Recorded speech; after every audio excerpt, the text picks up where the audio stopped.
I am the one and only EagleDoubleTT, and in this video, I'm going to be comparing the Sega Dreamcast to the PlayStation 2. So let's jump right in.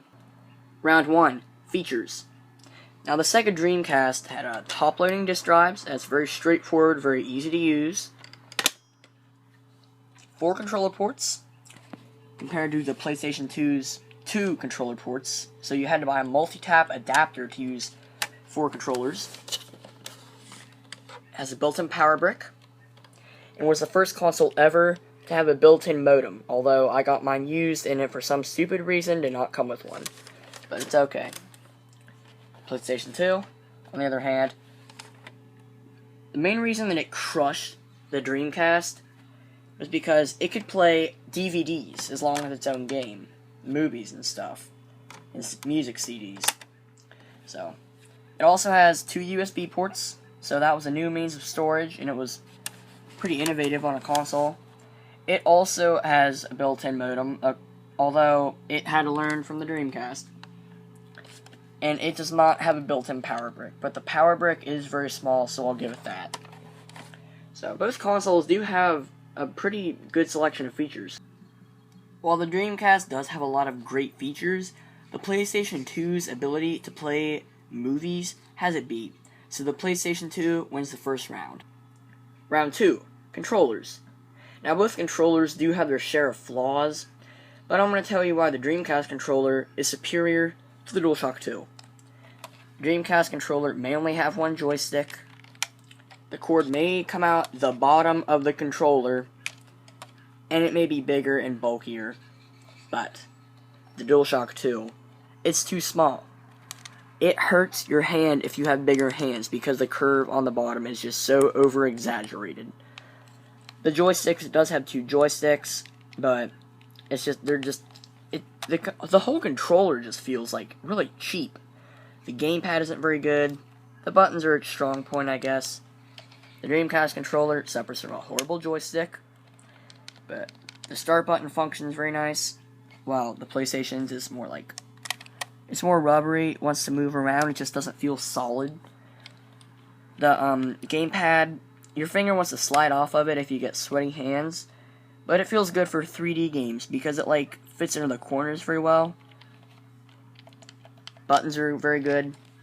Triggers are much better than the buttons the PlayStation 2 controller has. It also had VMUs, virtual memory units, which act as a primitive screen, which you could even play some mini games on. So that was a nice feature. Just plugged in right into the top of your controller, if I can ever get it out. Yeah, it's not going to come out. You could also plug in a memory card, so it was a very nice controller. The PS2 controller isn't as good as everybody thinks, so the Dreamcast wins this round. Round 3, Graphics. Now the Dreamcast had about 100 megahertz, while the PlayStation 2 had nearly 150 megahertz. Now, the graphical difference isn't visually that much, for most games anyway, but the big differences for me is that the Dreamcast, well, on some games like Sonic Adventure, have you ever noticed how his mouth just does not move right when he talks? The graphics the movements just aren't quite as fluid as they are on the PlayStation 2. Also, the Dreamcast, it glitches more than the PlayStation 2. Like, it still functions, but on some games, like some basketball games, it will glitch in a basket. So, you know, graphics, they're more stable and they're better on the PlayStation 2. The PlayStation 2 came prepared when it came to the round of graphics, so they win round 3. Round 4, Design of the console. The Dreamcast, I'll start with it because it came out before the PlayStation 2. It looked very, very good. It's not huge, but it's not small. I'd say it's about right. It's not super huge. The 4 controller ports look very natural blended into it, with the Sega logo right above it. It has design to it. I mean, the top-loading disk drive, it fits right in. I mean, it looks right. It looks like it was meant to be there. Even these little parts it all adds up and makes the console look great. It's all those little details. The buttons are in the same places. It has a little light. It all looks very, very good. And the way that it kind of like starts to curve up at the back, it looks wonderful. The PlayStation 2, the original, it wasn't symmetrical. It just wasn't the same on each side.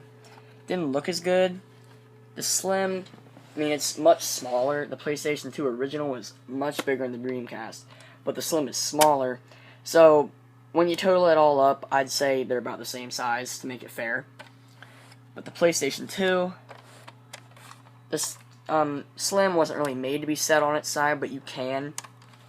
It's made to be set like that more. As I said, it's not symmetrical. It just doesn't quite look as good. It is like a lot sleeker because, you know, it's like black colored and silver. It looks sleeker, but it's just, you know, look at it. It just doesn't look as good as the Dreamcast. You want to have a console that looks good in your living space. So this point goes to the Dreamcast. Round 5. Games. Multiplayer games goes to the PlayStation 2. With games like Guitar Hero that you can play with your friends and better online support, it makes the PlayStation 2 a better choice. Sports games with a great lineup of NBA games, NBA 2K, and lots of great sports games. Dreamcast is a better choice for sports. When it comes to action games, you could really go either way, with great games like Sonic Adventure and Grand Theft Auto make both consoles a great choice. When it comes to fighting games, Mortal Kombat on the PlayStation 2 is much better. And when it comes to driving games, Crazy Taxi on the Sega Dreamcast is 100% better than it is on the PlayStation 2. So, really, it's hard to decide which console you want. If you like sports games especially, go with the Dreamcast. If you like more action-packed games and multiplayer games, probably go with the PlayStation 2. Why buy a console with no good games to play? Both these consoles have lots of great games, and so I'm calling it a tie. And when you total these points up, the score is 3-3. So both these consoles are wonderful. While a lot of people will probably go with the PlayStation 2 because of its greater sales and it's more well known, the Dreamcast has kind of fallen into history. Many people don't know about it. But it is a great console. The PlayStation 2 is also. So, don't forget to subscribe so you never miss another one of my videos. Please like this video, and comment which you think is better. So, I am the one and only EagleDoubleTT, signing off. Goodbye.